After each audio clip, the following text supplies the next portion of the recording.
คือมาหลายแท้มันนางอยู่ใส่ว่าผูกกระจอยคนคือหลายแท้เฮ้ย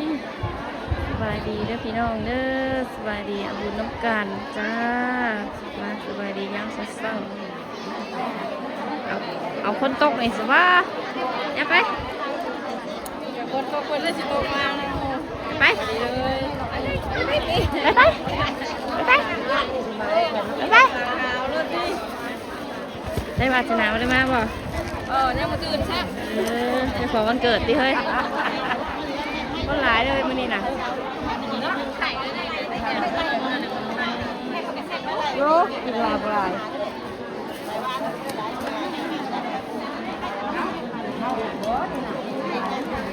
ไม่ใช่มีตู้เหรอตู้เหียนเหรอครับโทษสั่งสบู่แต่เศร้าพูสั่งสบู่เลยเฮ้ยตู้น่ะไม่ตู้เลย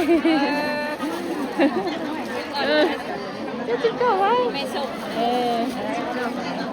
79,000กำลังลงมาสั่งสบู่พี่น้องเลยเรียกมาให้เพิ่นเลย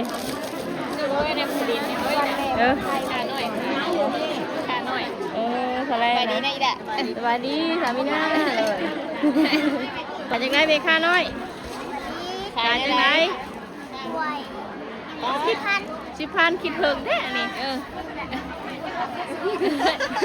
เอาสาวสดิมไหมค่อยเอา10,000เถอะ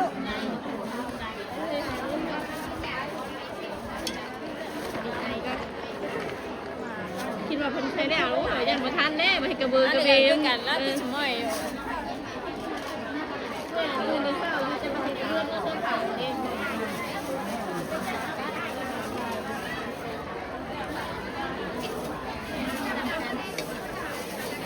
ตึงอยู่บ่นี่มาตึงคืนเด้อ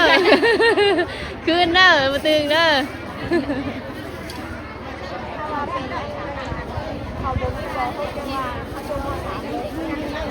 คนหลายแห้งด้วยกับใจมี1กอยบ่เฮ้ยนะ1มาได้เฮ้ย1มาซื่อๆนะเอาบ่ยาแล้วมีหลายบ่4 บาทบ่เฮ้ยนะ3บ่สิเอามา3แม่4 บาท4ได้หาสักบาท3 บาท4แล้วบ่บัดนี้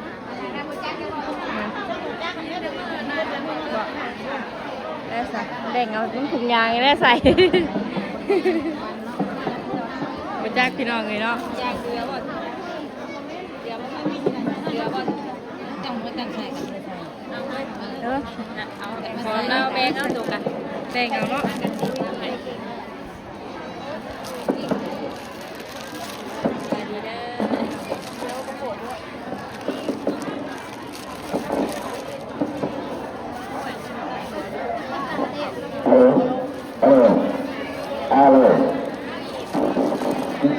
นี่เขาจะชูบอะไรดิ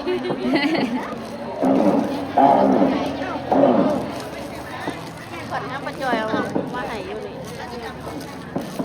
กล้วยก็มีอยู่เมื่อกี้นี่นะแม่อ้วนนะกล้วยนะอยากได้กล้วยแบบเก่าแล้วกล้วยมันรวดได้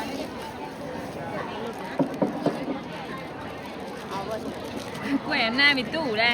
มันบ่อยากงามเพื่อนก็มีอยู่แต่ว่าเขาแต่งมา3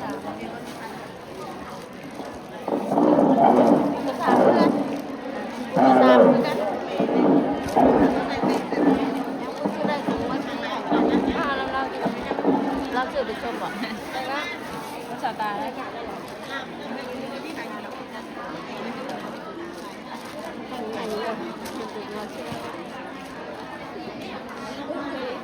งามอยู่เลยเนาะแต่ว่าพน7เนาะเฮ้ยงามมาดีเอาล้อกล้องไงวะตอนว่าถ้าเอาคลิปลงอ่ะมันสีเหลืองนะนี่อย่าใส่งามมาดีเด็กเงินพอเรามีบ่เงินหน่อยให้นักเรียนเลยไปหาส่งใบก็ได้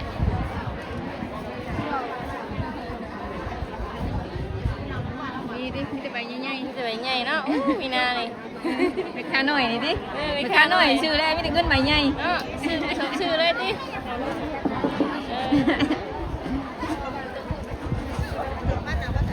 เ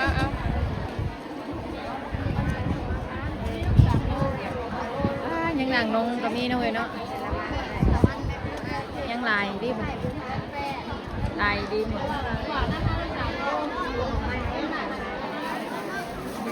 นั่งห่างไปซื้อติ๊บอะ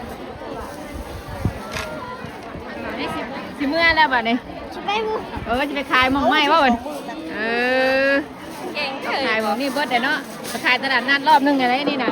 มานี่อีกบ่นี่เป่าเครื่องเบิดกระเป๋าเครื่องเบิดเป่าเครื่องได้มื้อนี้น่ะโอ้ตัวนี่เก่งดิอันนี้ขายในสุรินทร์เบิดเป่านึงกับเครื่องเลยมื้อนี้ถ้าเศร้ามัน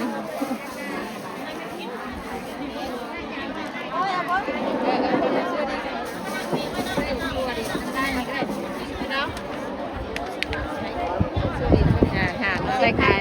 จะชิ้นใหญ่ใช้ได้ขายอยู่นี่แหละเพื่อจะไปขายพุ่นเหรอตั้งนี้ชื่ออยากเบิดแล้วมีนาเลยไปขายนั่นก็ได้ไอซิเบิดอะไรเดินชื่อในทัวร์อยู่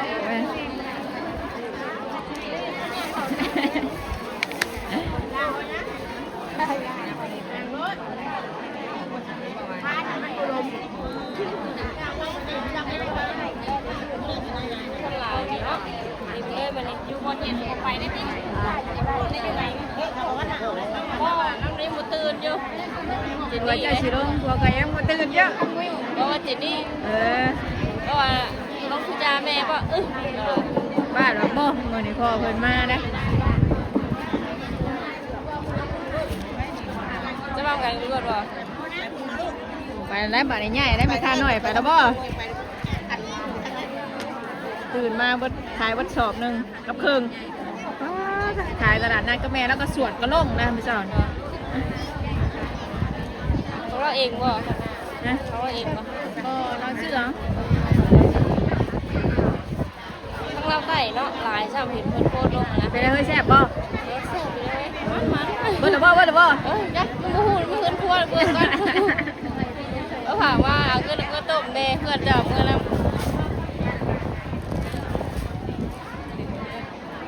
ผักมาแห่ประมาณ3-4 โลแหละ4-5 โลแหละคือล่างกินน้องแก้วประมาณ3 โล 4 โลแล้วมันได้ผลิตนิดหน่อยเลยนิดหน่อยตึงๆเน้นๆนะผลิตพันธุ์เลยเนาะไม่ใช่เพคาหน่อยนะไปได้ใหญ่พอแล้วมันตึ้งเสียงเพื่อนอยู่แล้วตึ้งทำมาตึ้งเพื่อนมาเลยกระแกะเรามันตึงอ่ะเป็นแบบที่ดีมากทีนี้ผักมะนาว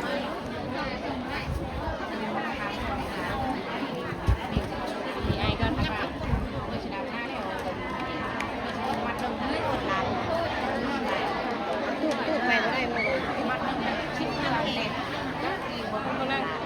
วิธีไก่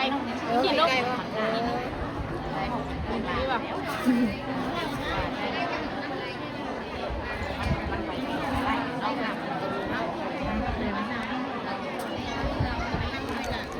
ซื้ออวยได้เดี๋ยวนี้นะซื้อหาเป็นไงลังไงดิซื้อหาอวยได้เดี๋ยวนี้จะมาไงลังท่วมเองนี่เนาะซื้ออวยได้เดี๋ยวนี้นะซื้อเส้นเขาได้เดี๋ยวนี้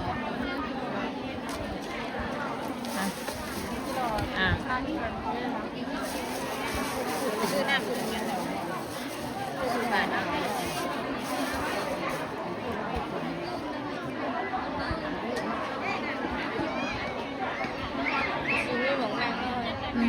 ลายน้อยเนาะลายแค่เป็นบ่ลายดีดอได้คือว่าก็ได้ถูกลายไม่เลยแล้วก็อยากนั่งริมดิมันห่อนเนาะอยู่ในยีดีมาแล้วกล่องไข่เวลาช่วงใจก็มัว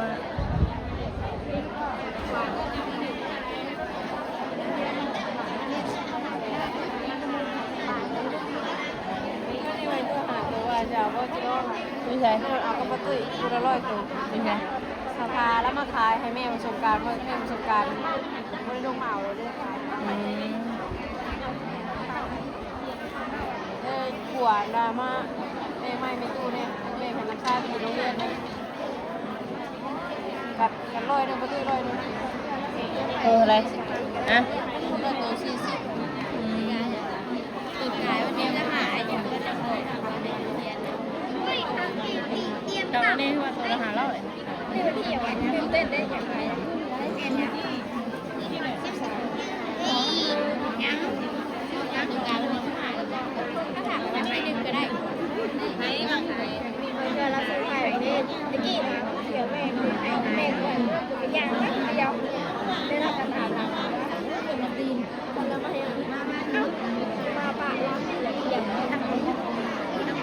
แล้วมาสุดท้ายเราขายไม่ใหญ่ระหว่างเขาแยกแยกใจก็ไม่ได้ฮัลโหลฮัลโหลฮัลโหลฮัลโหลฮัลโหล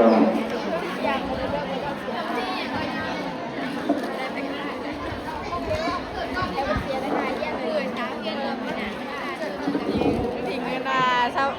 นี่เกิด23พิงเกิด26เลยเกิดเดียวกันหรือน้ำมือนึงเรากัน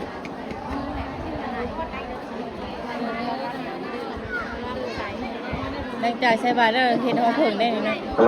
ฮัลโหลฮัลโหลฮัลโหลฮัลโหลฮัลโหลฮัลโหลฮัลโหล1 2 3 4ฮัลโหลฮัลโหลฮัลโหล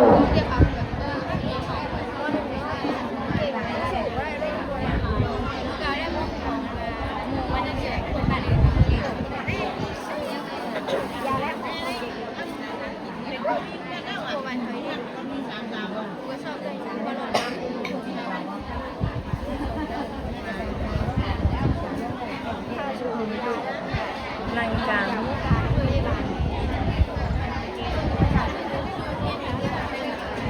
ลมเย็นเลยยันฝนตกยันได้เท่านี้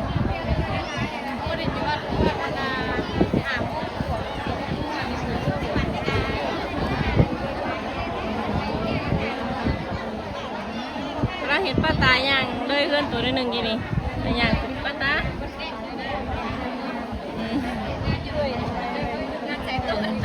ไปได้3 มื้อ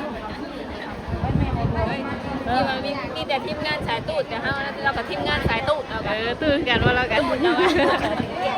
ตูดตำปีแซ่มังเมาเราอะคือยุถ้ามาบังเมาก็เห็นแต่หึงเนี่ยเนาะบังเมาหมักแพนนะพวกคุณปีคนได้เป็นสิกินไก่เป็นเจ้าจิตเราต้องได้แล้วตื่นเลยเราหูบ้องใหญ่กว่าเต่าพีบูบะให้มาชิโยได้เนาะคิดมาแถวเพื่อนนี่สิเป็นมาชิไก่เพื่อนนี่ก็ได้เลยฮัลโหลฮัลโหลฮัลโหลเริ่มแล้วพี่น้อยเนาะบ้านนี้เงียบก็ขออยากได้มาเดียวด้วย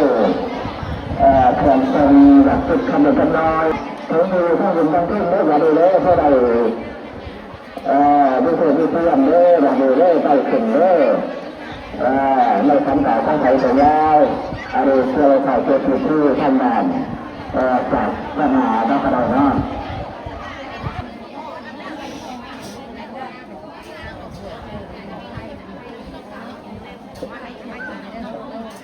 สาธุโสนันตุชนตุเมสุราดุลาตุตราเจ้าทั้งหลายอันใหญ่ยังทุกบ่ไม่ใส่พนมทุกละห้อมทวนทำทุกกานามมวันตาทุกกาลญาเทพิทุกต้องเกิดไปตนในมนเต็มตัวตาเกิดไกลหอดวิธีตั้งเหตุมานิสาได้บาดางการเจ้าตัวยุทธยาคำไทยกว่านี้เดินเชียวเป็นถือปุถุจองในลองปัจจุบันมีขึ้นมาเทวดาโลกาเทวดาเหล่าจักรเทวดาอากาศเทวดาเจ้าทั้งหลายถึงคาวาจาเนาะถ้าผู้เสนอเราขอเชิญเกิดก่อพบเก่าสมวามันจะกันไม่บรรพาชลาโมชลาพระนงเงินเลยถูกโลกถูกน้ำถูกลบขาตลาดบัตรถ่วงโดยเริ่มหัดเดินเป็นตัวกระโดดหลับตัวตลอดตามเพื่อผู้ใดเราเคยเปลี่ยนตลาดผู้ใดเอาเนาะอาจจะให้จะมาอยู่ได้ยังคงเป็นเงยนะว่ายังไงบางเงินบุญบาทนะตลอดหมดหยุดหมดเพิ่มมาทุ่งมาทุ่งมาแล้ว อยากที่เราบอกสิ่งสารคุณงอยังตัวกันตัวชายเพื่อนี่ใช่ตัวเกิดตัวคนดูกันหน่อยเด้อที่เรามาทำบุญในกระดูตาตัวยังเกิดแท้ก็ไม่หลงแล้วทุกท่ายละเดินตาตัวเรียนเก่าได้ที่เราให้ยังเก่าไล่ออกมาได้ละที่เราให้เนาะเดินเจอทำมาเราเราเป็นเรื่องเก่าหรือจะเป็นเรื่องคิดมาอะไรมากสุดที่เราทำยาหรือเนาะการทำจะได้การลงมาทำแบบนี้ผู้หาจะได้เกี่ยวตัวกับเรื่องตู้บริจาคบางคนบอกว่ายังเล่นยังทำตู้บริจาคเรื่องนี้ดูการพัฒนาหาบุญได้เป็นอย่างเด้อตู้บริจาคขัน